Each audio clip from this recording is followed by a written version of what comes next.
U.S. breaking news, change your read newspaper habit. 4 months ago, Pope Francis dug himself into the biggest hole of his papacy by strongly defending a Chilean bishop accused by sex abuse victims of witnessing and ignoring their abuse. On Friday, he emerged from that debacle after strong-arming the entire Chilean bishops' conference to resign for what he said were their grave defects in handling abuse cases.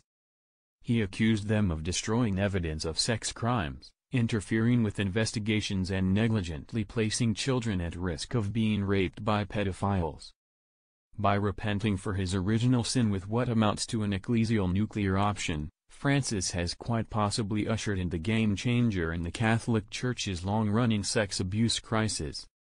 The mass resignations marked the first time the Vatican has initiated decisive action to hold bishops accountable for covering up sex abuse by priests.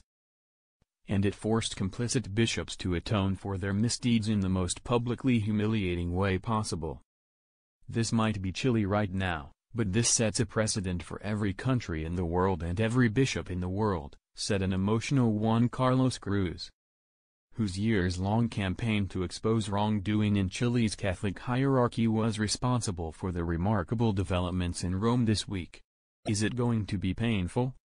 Absolutely, Cruz told the Associated Press. Are people going to be angry? By all means. But there are a lot of people who left the church because of this, and are now going to see this as concrete action that is going to help them recover their faith in something they had lost. To be sure, the offers of resignations from the 31 active Chilean bishops who came to Rome at the Pope's command are in many ways symbolic. Francis can accept, reject or delay a decision, and the bishops keep their jobs until he acts. The resignations have effectively bought the Pope time, giving him a badly needed gesture of action after he admitted he was part of the problem for having taken the word of bishops over those of sex abuse victims. But by accusing every single Chilean church leader of collective responsibility for the scandal, Francis has responded to one of the longest-running criticisms of the way the Vatican has addressed the crisis.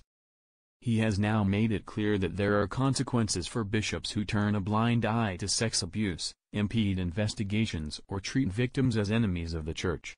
The en masse resignation of the Chilean episcopacy is as stunning as it is necessary, said Anne Barrett Doyle of the online resource Bishop Accountability, which has tracked more than 80 cases of accused priests in Chile. But she stressed that complicity with abusers is not unique to Chile. We see the same cover-up today by church officials in Argentina, the Philippines, Poland, and Buffalo, New York. Change is occurring in Chile simply because that situation caused a public relations debacle for the Pope himself, she said. Indeed. 4 months ago Friday, Francis callously dismissed victims who for years had placed Bishop Juan Barros at the scene of their abuse. Barros had been a top lieutenant of the Reverend Fernando Caradima, a charismatic preacher who was sanctioned by the Vatican in 2011 for molesting youths. The day they bring me proof against Bishop Barros, Illinois speak, Francis told a reporter on January 18 in Iquique, Chile. There is not one shred of proof against him. It's all calumny. Is that clear? 4 months later, after commissioning a 2,300-page report into sex abuse by Chilean clerics that apparently brought him the proof he needed, Francis has spoken.